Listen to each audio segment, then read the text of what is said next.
Avant de plonger dans cette histoire incroyable, pensez à vous abonner à la chaîne et à activer la cloche.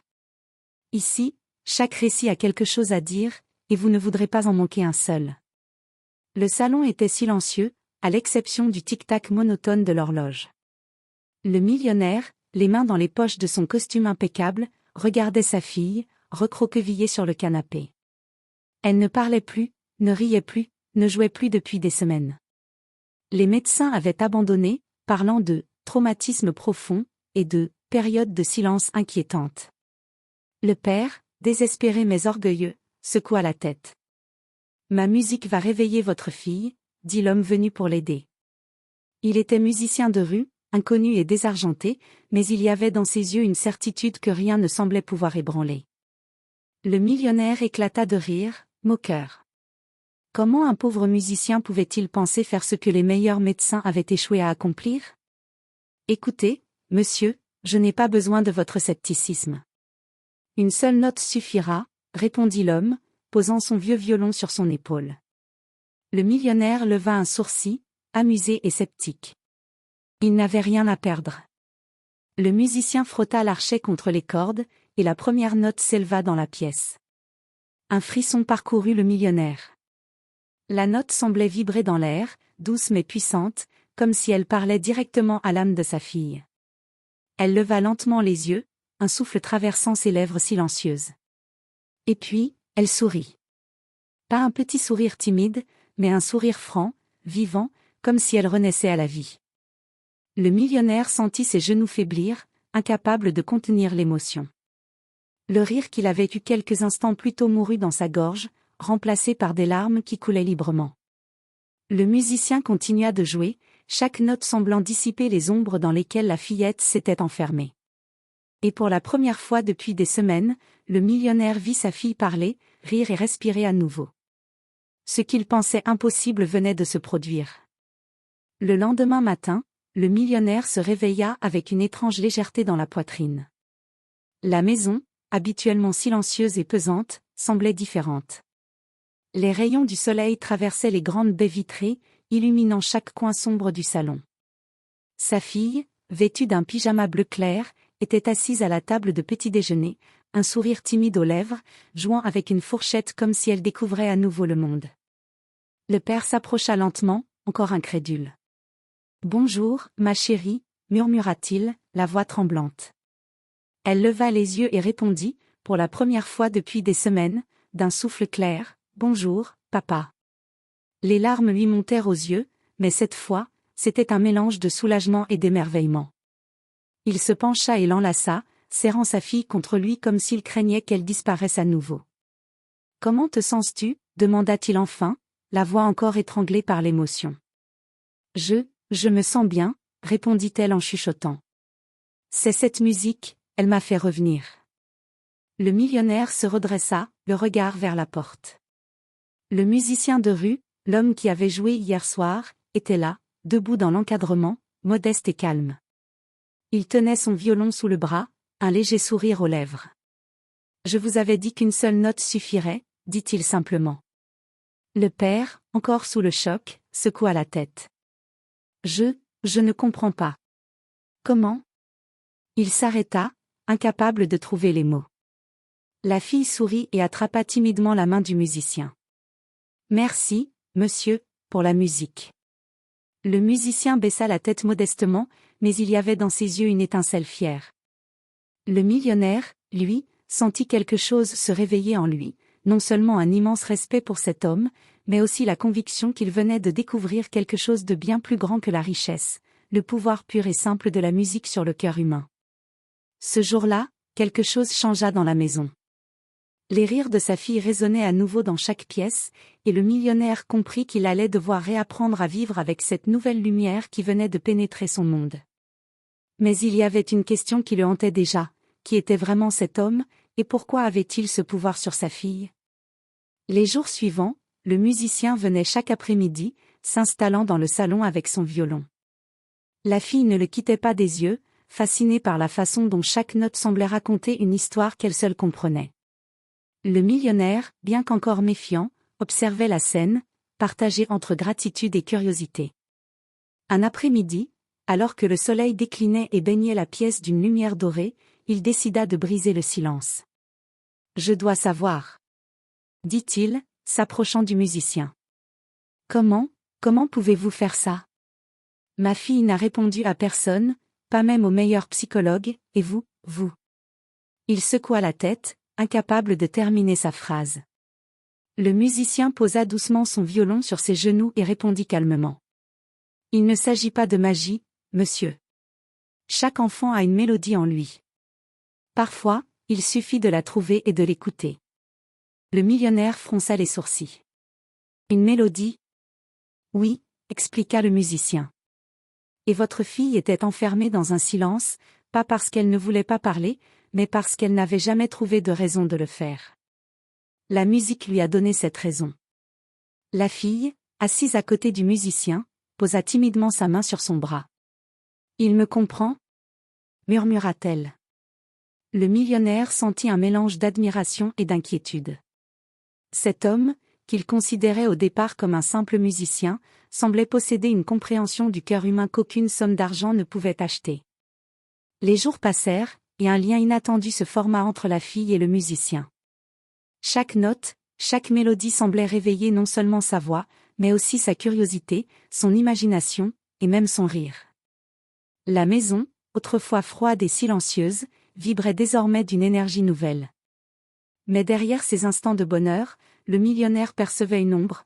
Qui était réellement cet homme et pourquoi avait-il choisi précisément sa fille? Il devait savoir. Et il savait qu'il était prêt à tout pour découvrir la vérité. Une semaine plus tard, le millionnaire prit une décision. Il ne pouvait plus se contenter de l'admirer en silence. Il devait comprendre qui était cet homme capable de réveiller sa fille d'un silence si profond. Un après-midi, alors que le musicien préparait son violon pour jouer, le millionnaire s'approcha et demanda d'une voix ferme. « Dites-moi la vérité, qui êtes-vous vraiment ?»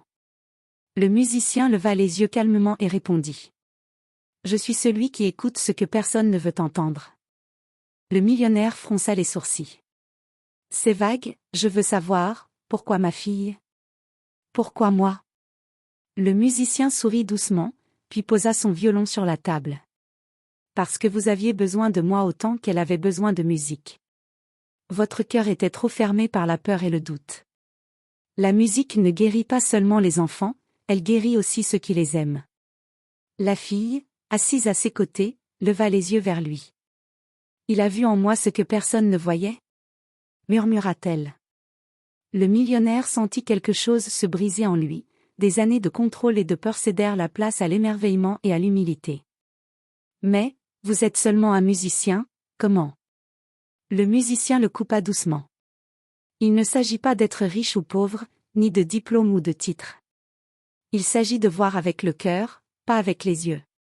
Un silence s'installa, mais cette fois, il était différent. Ce n'était pas un silence de peur ou de tristesse, mais un silence rempli de promesses.